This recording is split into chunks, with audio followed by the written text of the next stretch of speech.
Hello and welcome to Dario's Tabletop, and today we have a beautiful face. Wait, today we have a beautiful video where I present my beautiful face. That's it.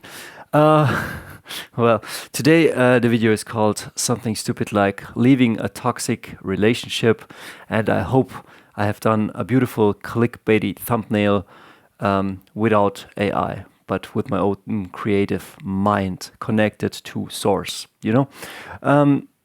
Today I want to talk to you about the new kids on the block, and I will do another follow-up video just for the YouTube algorithm gods.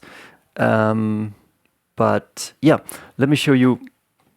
I'm thinking that maybe Warlord Games Bolt Action is going to be mainstream. Maybe it has been, but I didn't have the feeling it was. Like, I don't know if it was niche, but yeah. And I think Marvel Crisis Protocol, maybe it's not that. I mean, everybody knows the games, but sometimes it's like, and maybe that's where the thumbnail of the video comes into play. It's like you are in a long-term relationship. You have a beautiful girlfriend, a beautiful boyfriend, a beautiful relationship. And I think I had that with GW for a long, long time. I fell in love like GW systems, Warhammer Fantasy. I'm looking up there because the Isle of Blood package is up there. And like the beautiful artwork, the beautiful miniatures. You went to a local game store and there were your miniatures. So GW truly introduced me to the tabletop game, and I will never forget the day. I think a friend called me up, and I was really young, and I wasn't supposed to leave my hometown to go to the next big city. So I didn't tell my parents, and I just went with my friend. I think we went by foot. We walked 40 minutes. And I entered that room, and I think it was called Game Store. I don't know if it's the 1997, 98, 2000-ish, around. I'm 39, but probably 20 years ago. So, and in that store, like you could buy toys. And I'll never forget the day I saw the Metal Gear 1 demo. It was amazing, and we played the hell out of that game. And in the back of the room, there was this magical game called Warhammer. And it was Warhammer Fantasy and Warhammer 40k. And it was pretty expensive, and everything was out of metal. And then there were things like army books and codexes. I don't have one at hand, but just the artwork, I will never forget, like the Skaven 4th edition, and it's like just amazing, not the lackluster shit GW produces in the past years, where you have just like one red looking up with painted digitally. Like, that's so less crap, so I won't buy it. But back then it was like really magical, and I won't forget the moment where this same friend and another friend brought orcs, fantasy orcs. Like, I have a few fantasy orcs back there, like real fantasy orcs, and I looked at them and I looked at a Space Marine. Wait a second, I think I have an old school Space Marine. Can I do it? Can I reach? Well, maybe I'm not. But if you look up there is an old school Space Marine and a Lord of the Rings miniatures and some Bretonnian horses. And I will never forget those times. Like, they were magical. And I think also like those magical times with my friends playing the game. I never could really afford it, but I always tried and wanted to get into it. And over the years I did. I came back to the hobby. I left. I played fantasy. I played a bit of 40k. Then I dipped my toes into Hordes and War Machine, which I really liked. I really like some of the minis look really goofy, but overall, I love the look of it, like those steampunks, the monsters of Horde, the lore. Tell me what you want, but I think Hordes was a great game, and maybe still is a great game. And over the years, I had a great relationship, like with this game company called GamesWorkshop. It was never easy, but it was amazing. We had amazing times. And lately, or over the past years, maybe even over the past 8 years, I've kind of grown tired of the relationship with Games Workshop. And it is a relationship. It is a relationship of love. Money and attention flowed towards that.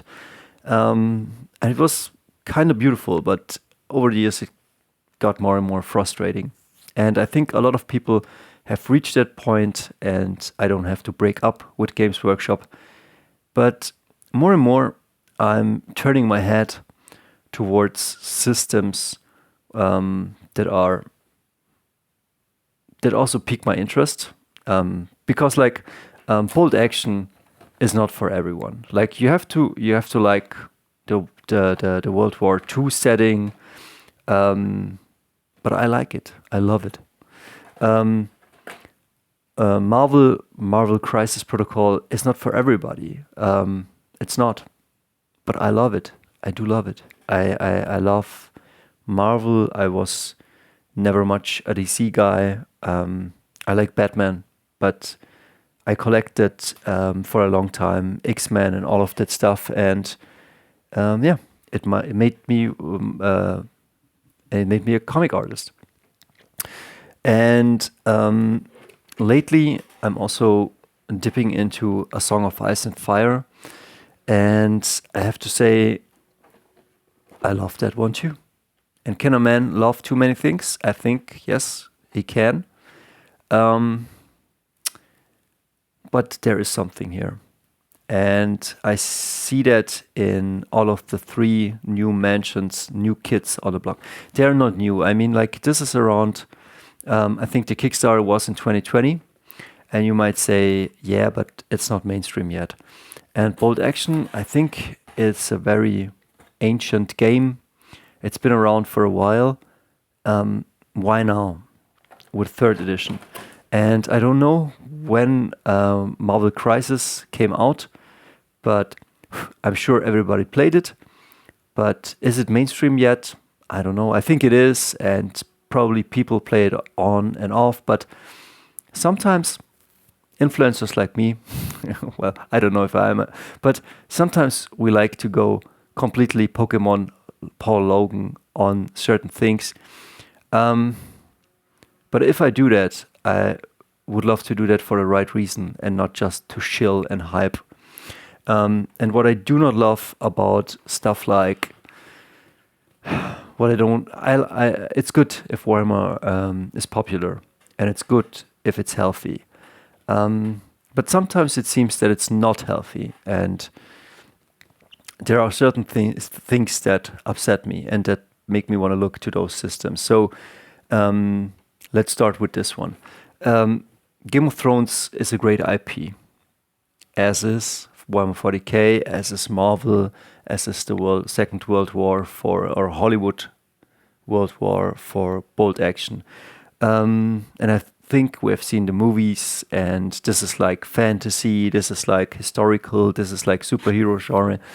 I think we want to have fun when we play games. And that is what I was missing a bit from the 40k system. I didn't have fun spending the money. I had fun playing the game, but not as much as these games right now. I had fun painting the minis, but not as much as these. And this could be all like just like my opinion, man. But there's more to that, because like I think maybe there are 2 aspects here. One is that Warhammer 40k or Warhammer Fantasy or Games Workshop didn't get popular overnight. you're looking at something that is like really old and had the time to grow. And I'm sure they went through growing pains, and now they are this big industry leader.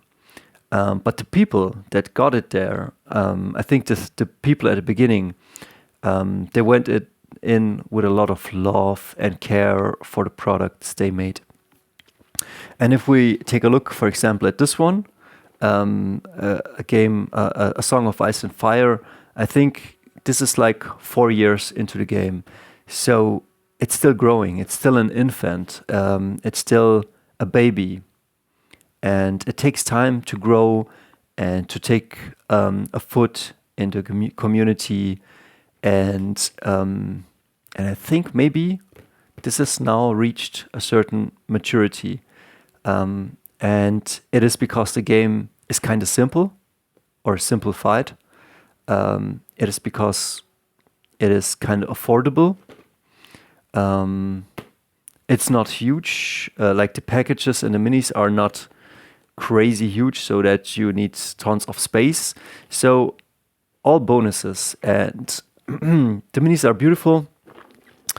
And what else? Like a lot of things that speak for it.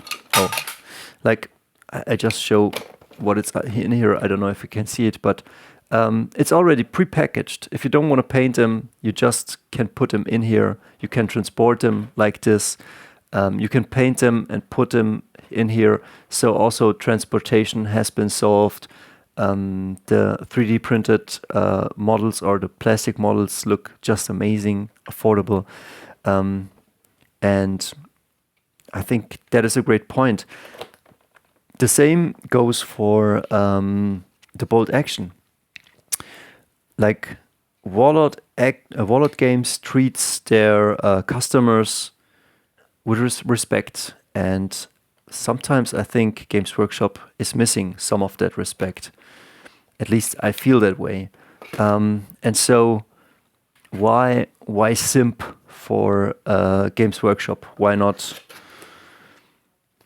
look to things that respect your wallet, your hobby time, your rules, your old minis a bit more than GW does? And with a new edition coming, which is now, it is kind of streamlined, but it hasn't lost its complexity. The same as A Song of Ice and Fire. You have a system that's simple, but you have complexity, and that's enough to have really fun games. So you can customize, but you won't drown in rules bloat. And for Marvel Crisis Protocol, this is a 3D printed mini. And I've heard this a lot from a lot of YouTubers and from a lot of players. And the same statement is true for all of these 3 games. It's a great game. It's fun. And that's all I hear. And I think that as time passes, things reveal themselves, like your evil ex, or like your stock funds that didn't go up, or your Pokemon investment that went south or that went through the roof. Like time will reveal stuff, and if things age well, they reap the reward. And I think that now is the time where Warlord Games, Bold Action, A Song of Ice and Fire by Simon, and probably who makes this? Marvel Crisis Protocol by something with games. But yeah, they seem to be awesome too. I think sometimes when I look at these minis that they're a bit expensive, because like I get just like 4 or 5 minis in one box. But they are really big compared to like the scale is bigger than, let's say, Bold Action, or maybe a 40k mini is like this. So you get a bunch of stuff. Yeah, that's what I wanted to say. I don't know. Maybe I talked much and didn't say nothing at all. But yeah, that's what I'm heading towards. Like, not a breakup, but looking for new options, better options, and yeah, I think maybe it's time to enjoy games with alternating activations, much more affordable, much more fun.